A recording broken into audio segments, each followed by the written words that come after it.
My name is Claire Marshall and I am an experiential futurist. While I can't see your faces, I'm pretty sure there are a lot of quizzical expressions out there. What on earth is an experiential futurist? Well, we have two ways to think about things, the rational mode and the experiential mode. With the rational mode, I could appeal to you with facts and figures, but the experiential mode, I would use techniques like this to make you feel something. And here's the important thing. The experiential mode has a much greater influence over decisions made under uncertainty, and there's nothing more uncertain than the future. So what does an experiential futurist do? Or an even better question, why do they do what they do? And perhaps the best way for me to explain this is with an experiment. Please close your eyes. Now I want you to imagine yourself 20 years into the future. It's pretty hard, right? If you did imagine something, it was probably something that you've seen on TV or in a recent newspaper article. It's really difficult to imagine the future, so we latch onto ideas that are around us. Nobel laureate Robert Shiller calls them dominant narratives, and he kind of likens them to a virus. People hear a story told to them, find it interesting or provocative, and then spread it. And then they spread it. And before you know it, these narratives have spread far and wide and changed how society thinks.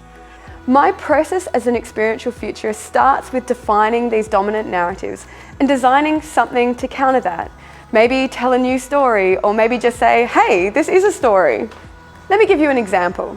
Robots taking our jobs.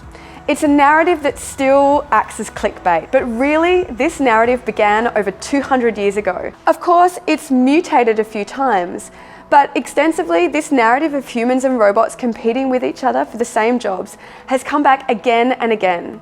But how many of us have really even questioned this narrative?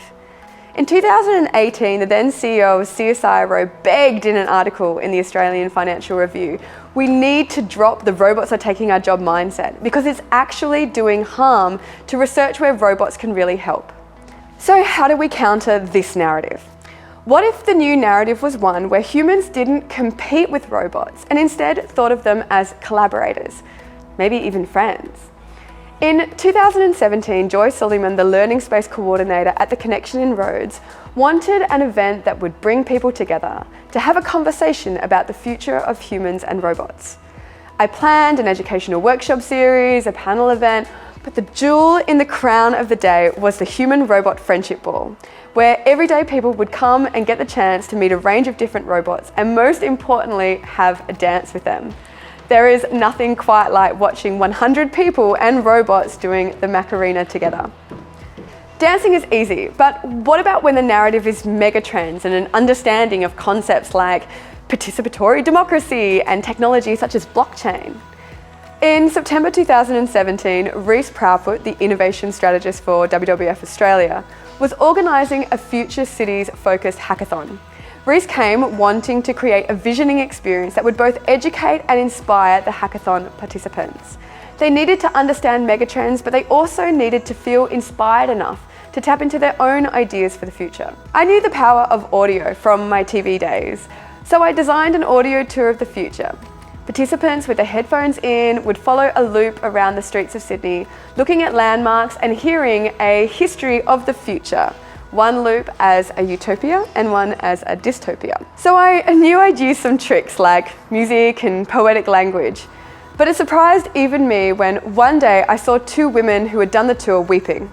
I rushed over and apologised, but it was actually the utopia that had made them weep. One of the women turned to me and said, "It's just so beautiful to imagine a world like that. I feel like we only ever hear about how the world is headed for disasters." Dominant narratives are powerful. So I kept on writing future stories that challenged us. In 2018, with WWF in the City of Sydney, we put on a series of events called the Greenhouse Sessions. And we started each event with a story or a song or some stand-up comedy. Each story was designed to challenge this dominant narrative of the future and leave the audience open to thinking about many possible futures. After the story, we had a panel, we had pictures, but really, it was the stories that people remember. You can even hear them now as a podcast, thanks to Podcast One. Stories are powerful, and with some good writing, you can make them emotional. But I wondered, could I design something that made it feel real? In late 2018, the sustainability team at the City of Sydney asked me to come to a meeting. They wanted something cool that they could catch people's attention in the foyers of large office buildings in the city and make them want to get involved in the City Switch sustainability program. And I thought, a museum of futures. It's real and cool and would allow me not only to write narratives about how the future happened, but design an experience that would force people to consider what life would be like for them in this future. I also designed 2 lots of objects, so it was clear that the future was not a given, but a choice that we all make collectively all the time. While my work has progressed, I'm nowhere near done. I want to know how experiential futures can be used to not just provoke new ideas about the future, but how they can be designed to help people prototype ideas for the future and then build them together. I saw this t-shirt on a kid the other day that read, "The future is now," and I groaned. Because the future is not now, but the seeds of it are, and we are choosing how they grow. I hope, if anything, my work as an experiential futurist helps us look after those seeds just a little bit better.